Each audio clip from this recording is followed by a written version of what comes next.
Speaking को लेके बहुत ज्यादा हेजिटेशन होती है। तो आईएलटीएस सबसे बेस्ट टेस्ट क्यों है कि हम 1 घंटे में सिर्फ 2 ही पैसेज कर पा रहे हैं, जिसकी वजह से मोस्ट ऑफ द स्टूडेंट्स के हमेशा बैंड कम आने ही आने हैं। बड़ी सिंपल सी प्रॉब्लम्स होती हैं और बड़े सिंपल से सॉल्यूशंस होते हैं उनके।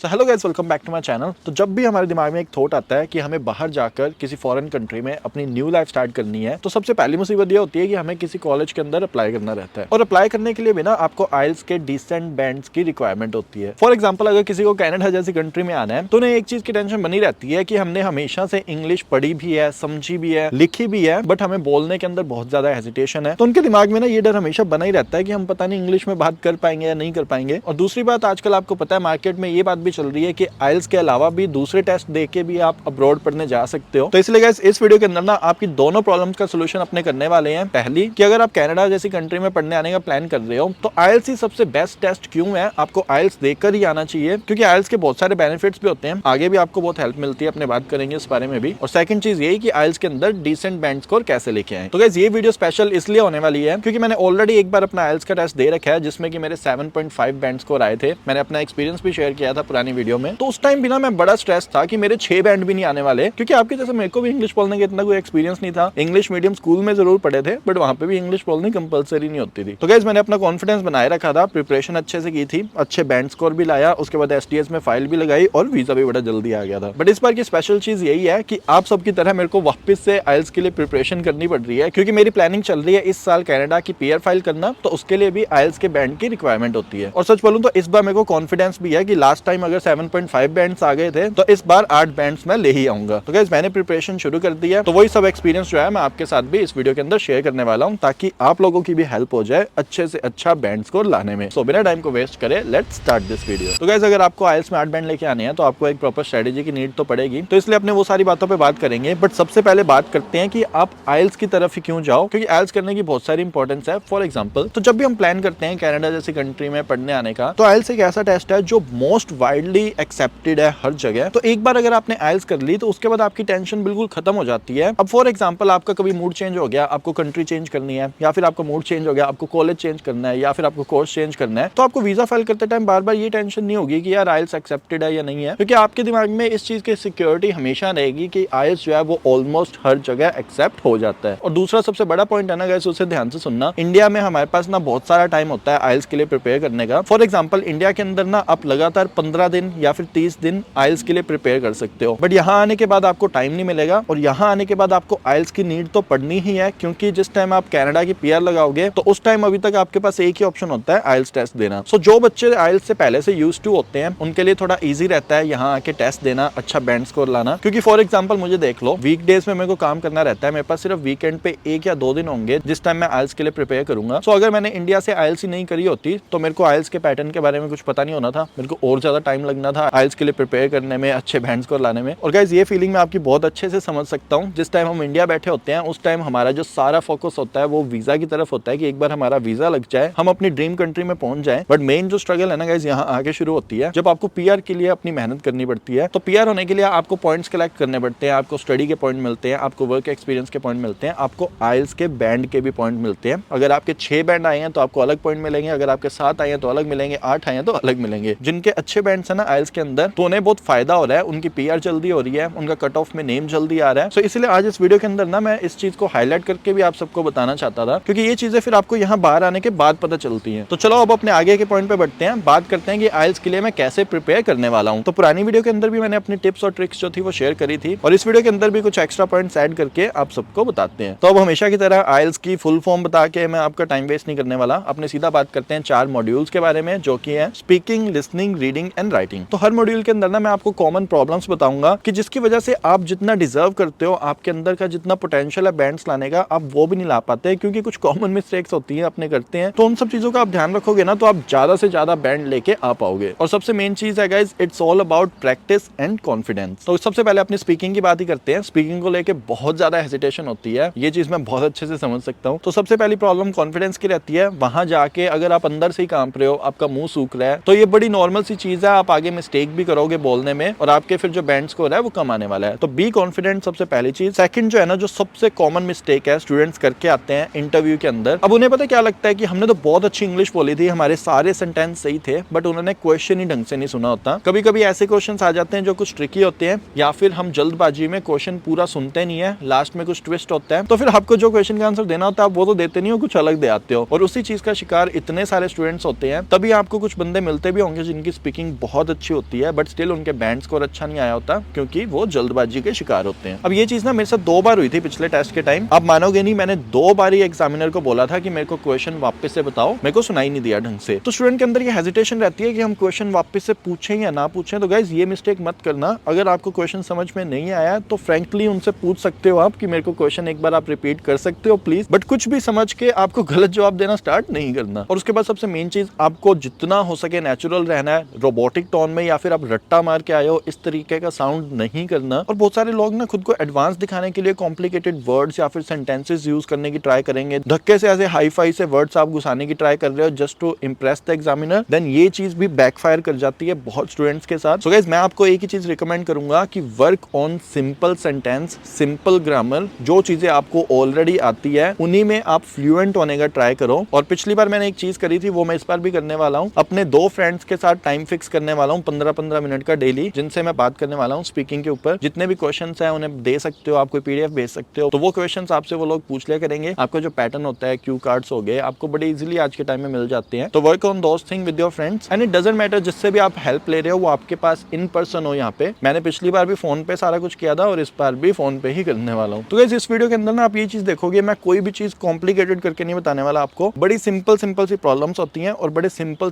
से सॉल्यूशंस होते हैं उनके। अब अपने बढ़ते हैं भाई सेकंड पॉइंट के ऊपर, बात करते हैं लिसनिंग के बारे में। तो भाई लिसनिंग वो मॉड्यूल है जिसके अंदर आप बहुत अच्छा बैंड स्कोर कम से कम मेहनत करके लेके आ सकते हो। मेरे पिछली बार भी आइल्स लिसनिंग के अंदर 8.5 बैंड्स आए थे। अब सबसे पहले इस चीज के अंदर आपको कंसंट्रेशन की बहुत ज्यादा नीड होती है। अगर मेंटली आपका दिमाग कहीं और घूम रहा है तो आप अपना लिसनिंग का एग्जाम बिल्कुल मैसअप करके आने वाले हो। तो लिसनिंग के अंदर हेडफोन लगे होते हैं, वो बंदी आपको बोल के सारी चीजें चली जाएगी। अगर आपका कंसंट्रेशन ही नहीं है तो आप कुछ ना कुछ डिटेल्स मिस कर ही दोगे। तो first work on your concentration skills. और सेकंड जो कि बड़ी कॉमन प्रॉब्लम है जिसकी वजह से मोस्ट ऑफ द स्टूडेंट्स के हमेशा बैंड कम आने ही आने हैं, वो है अगर आप स्टक रह रहे हो प्रीवियस क्वेश्चन पे। अब होता है क्या है, ये अपना ह्यूमन नेचर ही होता है कि अगर गलती से हमारा एक क्वेश्चन मिस हो गया तो हमारा दिमाग ना उसी क्वेश्चन पे अटक जाता है, यार उसका क्या आंसर था, उसका क्या आंसर था। दिमाग में ना गोल गोल वही चीज घूमती रहती है। और उसका सबसे बड़ा और सबसे बुरा इफेक्ट क्या होता है, आप आपके आने वाले 5-6 क्वेश्चन और ज्यादा गलत कराते हो उस एक क्वेश्चन के चक्कर में। तो डोंट मेक दिस मिस्टेक। जब भी आप लिसनिंग की प्रैक्टिस करने स्टार्ट करोगे ना, आपको खुद को ये चीज समझ आएगी कि आपको इस चीज के ऊपर सबसे पहले वर्क करना है। तो गाइस लिसनिंग के अंदर ज्यादा कोई खेल नहीं है। जो कॉमन प्रॉब्लम है जिसकी वजह से बैंड स्कोर बहुत ज्यादा कम आते हैं वो 2 ही है, पहली कंसंट्रेशन ना होना, दूसरा प्रीवियस क्वेश्चंस पे स्टक रहना। तो इसके बाद अब अपने बढ़ते हैं थर्ड मॉड्यूल के ऊपर, बात करते हैं रीडिंग के बारे में। तो गाइस रीडिंग का जो लोचा है ना, वो मेरे को पता है एक अलग से पूरी कम्युनिटी है जो बोलती है कि भाई हमसे रीडिंग होती नहीं है। तो अगर आप उस तरीके की मेंटालिटी लेके बैठे हो तो आज आपकी वो मेंटालिटी भी सही कर देंगे। क्योंकि रीडिंग के अंदर जो एक कॉमन प्रॉब्लम होती है ना, जो स्टार्टिंग में सब फेस करते हैं, वो ये होती है कि रीडिंग के अंदर 3 पैसेज होते हैं। अब होता क्या है कि 1 घंटे का ही टाइम मिलता है हमें, तो जब भी हम स्टार्टिंग में प्रैक्टिस स्टार्ट करते हैं तो हमें पता चलता है कि हम 1 घंटे में सिर्फ 2 ही पैसेज कर पा रहे हैं। अब उसके पीछे रीजन क्या होता है, आपने प्रैक्टिस नहीं कर रखी होती, आपको टिप्स नहीं पता होता कि पेपर को अटेम्प्ट कैसे करना है। और आप मानोगे नहीं, मेरे साथ भी सेम चीज हुई थी। 1 घंटे के अंदर मेरे से भी 2 ही पैसेज हो पाते थे, तीसरे तक तो मैं पहुंचता ही नहीं था। बट उसकी गाइस बड़ी सिंपल सी स्ट्रेटेजी है। पहली तो यही है प्रैक्टिस। अब प्रैक्टिस क्या करनी है उसकी टिप्स बताते हैं आपको कि अगर आप खुले चल रहे हो, आप पहले पैसेज पढ़ रहे हो, फिर क्वेश्चन देख रहे हो पीछे, फिर पैसेज पढ़ रहे हो, फिर दूसरा तीसरा क्वेश्चन देख रहे हो, तो इस हिसाब से आपका जो पैसेज है कभी भी कंप्लीट नहीं होना। आपके पास हर पैसेज को करने के लिए ना 20 मिनट होते हैं। तो मैं पेपर को इस तरीके से अटेम्प्ट करता था कि पहले जो 2 या 3 मिनट होते थे ना, मैं पूरे के पूरे सिर्फ क्वेश्चंस रीड आउट करने में और मेमोराइज करने में लगा देता था। उसके बाद मेरे पास बचते थे 17 मिनट जिसमें मैं धीरे धीरे पैसेज को पढ़ता था। और क्वेश्चन जो है कहीं ना कहीं थोड़े बहुत मेमोराइज कर रखे होते थे, तो पता लगने लग जाता था कि भाई इस लाइन में किसी क्वेश्चन का आंसर है, इस लाइन में किसी क्वेश्चन का आंसर है। तो इस तरीके से आप एक बार क्वेश्चन पढ़ के और एक बार रीड करके अपना पैसेज कंप्लीट कर सकते हो मोस्ट ऑफ द क्वेश्चन। फिर इक्का दुक्का क्वेश्चन कोई बच जाते हैं, उसके लिए आप जल्दी से फॉलो अप कर सकते हो। तो देख रहे हो कितनी सिंपल सी प्रॉब्लम है, उसके सॉल्यूशंस भी बड़े सिंपल से होते हैं। बस हमें पता होना चाहिए कि हम मेहनत किस डायरेक्शन में करें। अब इस तरीके से जब आप बार बार प्रैक्टिस करते जाते हो, तो मेरे को भी 1 से 2 दिन लगे थे। पहले जो मेरे तीनों पैसेजेस थे वो लगभग 90 मिनट्स में हो रहे थे, फिर वो 80 मिनट्स में होने लगे, फिर वो 70 में होने लग गए। और उसके बाद लास्ट टाइम पे ये सिचुएशन थी कि मैं 1 घंटे से भी पहले ही अपना रीडिंग का एग्जाम खत्म कर देता था। तो भी ये तो हो गया रीडिंग का सिस्टम। अब अपने बढ़ते हैं 4th मॉड्यूल के ऊपर, बात करते हैं राइटिंग के बारे में। अब राइटिंग के अंदर अच्छे बैंड स्कोर ना आने का रीजन या फिर कॉमन प्रॉब्लम्स जो होती हैं वो आप सुनिए। सबसे पहले आपको जो मोस्ट कॉमन वर्ड्स होते हैं उनके सिनोनिम्स ही नहीं पता। फॉर एग्जांपल, अगर आपको जैसे कि एक वर्ड है इंक्रीज, इसको दो अलग और वर्ड से बोलना नहीं आता, देन आपके जो बैंड स्कोर है हो सकता है टास्क 1 के अंदर अच्छे ना आए। उसके बाद अगर आप पेपर पेन बेस्ड एग्जाम दे रहे हो, लोगों को लगता है कि हैंड राइटिंग बुरी होने से मार्क्स कम आते हैं, ऐसा कुछ नहीं है। बुरी हैंड राइटिंग में जल्दी जल्दी पता नहीं कुछ ही लिख के आ रहे हो जो बिल्कुल समझ में ही नहीं आ रहा, देन तो भैया आपके बैंड स्कोर कम आने ही आने हैं। तो ऐसे के अंदर ये चीज बहुत ज्यादा करते हैं स्टूडेंट। जब वो देखते हैं ना कि यार अब तो हमारे पास आधा घंटा ही बचा है ऐसे करने को, तो बस वो शुरू हो जाते हैं धड़ाधड़ गंदी राइटिंग में सब कुछ लिखना, जो कि उन्हें खुद को भी समझ नहीं आता कि हमने क्या लिख दिया। और उसके बाद वही चीज मैं आपको वापस से बोलूंगा स्पीकिंग वाली, अगर आप बहुत ही ज्यादा एडवांस बनने की ट्राई कर रहे हो तब भी आप अपना एग्जाम मैसअप कर सकते हो। सोच रहे हो कि बड़े कॉम्प्लिकेटेड से हम सेंटेंसेस बनाते हैं, बड़े एडवांस सी वोकैबुलरी को यूज करने की ट्राई करते हैं, अब उसमें होता क्या है कि आप बड़ी सिली मिस्टेक्स साथ में कराते हो। जो सिंपल वर्ड, सिंपल ग्रामर आपको यूज करनी होती है ना, कि फ्यूचर को फ्यूचर में रहने देना, पास्ट को पास्ट में, तो उन सब चीजों में गड़बड़ होनी स्टार्ट हो जाती है, क्योंकि आपका दिमाग लगा रहता है कि मेरे को कुछ एडवांस सा लिख के आना है। Guys make it simple. Task 1 जो होती है ना, उसके अंदर आपको ग्राफ मिलता है या डायग्राम मिलता है, जिसको आपको रिप्रेजेंट करके बताना होता है कि एक्चुअल में उसमें दे क्या रखा है। तो स्टैट्स वगैरह जब भी अपने डिस्क्राइब कर रहे होते हैं ना, हमें सिनोनिम्स की नॉलेज होनी बहुत जरूरी है, क्योंकि बार बार आप ये नहीं कह सकते कि population increased by this % in this year, तो अगली बार अगर आप इंक्रीज की जगह कोई और वर्ड यूज करोगे वो अच्छा लगेगा। तो जिस टाइम भी आप टास्क 1 कर रहे हो ना, आप एक लिस्ट बना लेना। जब आप 5-6 पेपर सॉल्व करोगे ना, आपको समझ आ जाएगा कि सिर्फ 15 से 20 वर्ड्स ही होते हैं एक्चुअल में जो हमारे बार बार यूज होते हैं, उनके बस एक एक दो सिनोनिम्स याद कर लो, और टास्क 1 के अंदर आप देखना आपको कितने अच्छे मार्क्स मिलेंगे उससे। और उसके बाद अपने ऐसे पार्ट पे आते हैं। ऐसे पार्ट के अंदर गाइस वो आपको चेक करते हैं कि आप अपना पॉइंट ऑफ व्यू बता पा रहे हो या नहीं बता रहे। अब फॉर एग्जांपल, कोई बंदा खुद ही कंफ्यूज्ड है अपने थॉट्स को लेके, वो एक प्रॉपर कंक्लूजन के साथ ऐसे नहीं लिख के आ रहा, देन डेफिनेटली उसके मार्क्स जो है वो कम आने ही आने हैं। ऐसे के अंदर कुछ भी गलत या सही नहीं होता, तुम्हारा पॉइंट ऑफ व्यू चेक करना होता है कि आप कितने अच्छे से लिखना जानते हो, कितने अच्छे से खुद को एक्सप्रेस करना जानते हो। तो देखो गाइस, कंक्लूजन के अंदर ना मैं यही चीज बोलूंगा, बड़े लोग बोलते हैं कि आइल्स जो है वो बड़ा हार्ड टेस्ट है, दूसरे टेस्ट की तरफ चले जाओ। मेरा ओपिनियन गाइस यही है कि आइल्स टेस्ट बिल्कुल भी हार्ड नहीं है। अगर आप प्रॉपर प्रैक्टिस के साथ और कॉन्फिडेंस के साथ आइल्स का टेस्ट देने जाओगे तो आपके डेफिनेटली अच्छे बैंड स्कोर आएंगे ही आएंगे। और जैसे कि मैंने आपको बताया, आपको होम कंट्री के अंदर बहुत अच्छा टाइम मिलता है प्रिपेयर करने के लिए। मैं यहाँ पे सिर्फ वीकेंड पे या फिर संडे में ही प्रिपेयर कर पाऊंगा। इस साल के एंड में मेरे को PR फाइल करनी है, सो अपकमिंग मंथ्स में मैं आइल्स के टेस्ट की डेट भी लेने वाला हूँ। तो इसीलिए मैंने सोचा आप सबके साथ ये एक्सपीरियंस शेयर करूँ। तो इस तरीके से मैं खुद भी प्रिपेयर करने वाला हूँ, और इस बार का जो मेरा टारगेट है वो 8 बैंड्स का है। तो इसलिए अक्सर होता है कि लोग वीडियो बाद में बनाते हैं आइल्स बैंड आने के बाद, पर मैं चाहता था इस तरीके से अपने पॉइंट ऑफ व्यू रखना, ताकि आप लोग भी मेरे से कनेक्ट कर सको कि मैं भी आपकी तरह ही इस टाइम अब वापस से आइल्स की प्रिपरेशन कर रहा हूँ। तो ठीक है गाइस, एक चीज याद रखना, कॉन्फिडेंस बना के रखना है। तो अगर मेरे जैसे बंदे के 7.5 बैंड आ सकते हैं ना, तो डेफिनेटली आप सबके भी बहुत अच्छे बैंड स्कोर आ सकते हैं। तो ठीक है गाइस, मैं भी आपकी तरह ही एज ए स्टूडेंट यहाँ पे आया था। अभी इस टाइम मैं वर्क वीजा पे हूँ। सारी जर्नी जो है मैं इस चैनल पे शेयर करता रहता हूँ। तो इसलिए गाइस मेक श्योर अगर आपको वीडियो अच्छी लगी है तो लाइक जरूर कर देना, और कोई भी इन्फॉर्मेटिव वीडियो आप मिस ना कर दो उसके लिए चैनल को सब्सक्राइब जरूर कर लेना। तो अब अपने मिलते हैं नेक्स्ट वीडियो में, तब तक के लिए good bye and take care.